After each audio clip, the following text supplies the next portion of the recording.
કામ ચાલુ કર્યું અને ખબર પડી કે લાઇટ બોર્ડ જ ગાયબ થઈ ગયું છે આપણે તો અહીંથી. ફ્લોરિંગ ચાલુ કરવા આવ્યા હતા, હોય કોઈ જાતની રેતી બેતીની વ્યવસ્થા નથી. મારબો આવી ગયેલો છે, લગાવવાનું હોય હતું પણ ઢગલા બધા હોય કરીને જેવું છે.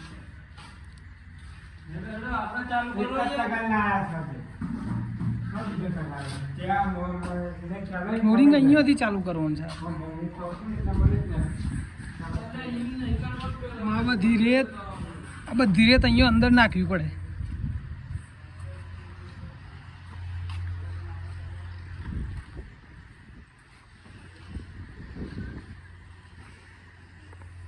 કામ ચાલુ કરો ચલો. અમારો મિસ્ત્રી તો ઘેર જવાની વાતો કરે છે યાર. કેમ રેતી નાખવી પડે છે એટલે? હા, અમારે રેતી નાખવાળો આવ્યો તો પાછળની સાઈડ બધી રેતી નાખીને જતો રહ્યો છે.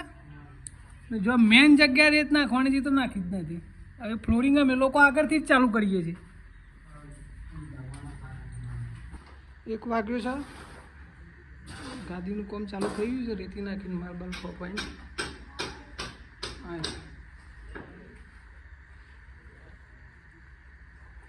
કિશનજી આજે લાગી જાય બધું ફ્લોરિંગ.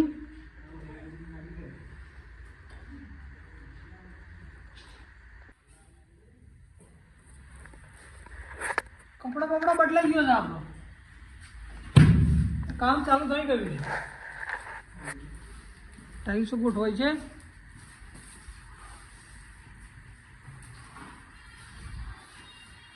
કામ ચાલુ કર્યું અને ખબર પડી કે લાઇટ બોર્ડ જ ગાયબ થઈ ગયું છે આપણે તો અહીંથી. બોલો કિશન, લાઇટનું બોર્ડ છો છો કિશનભાઈ?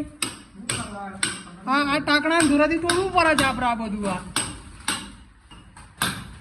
લાઇટનું બોર્ડ કોણ લઈ ગયું અહીંથી આપણે? કિશનજી, જમવાનો ટાઈમ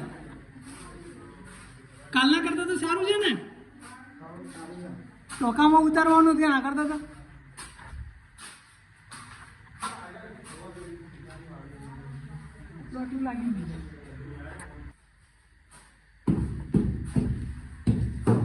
કિશનભાઈ ખાઈને ઉભા થયા છે. માલ કપ્પન ચાલુ.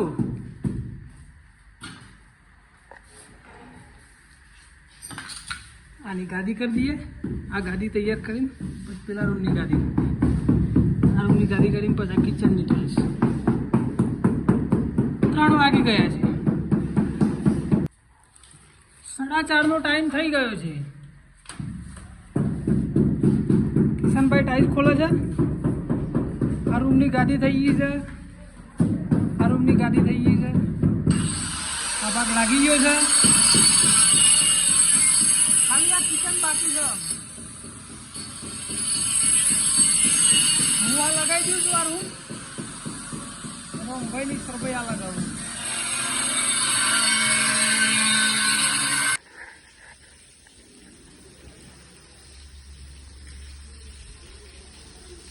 કામ પતી ગયું છે, ખાલી સફાઈ થાય છે.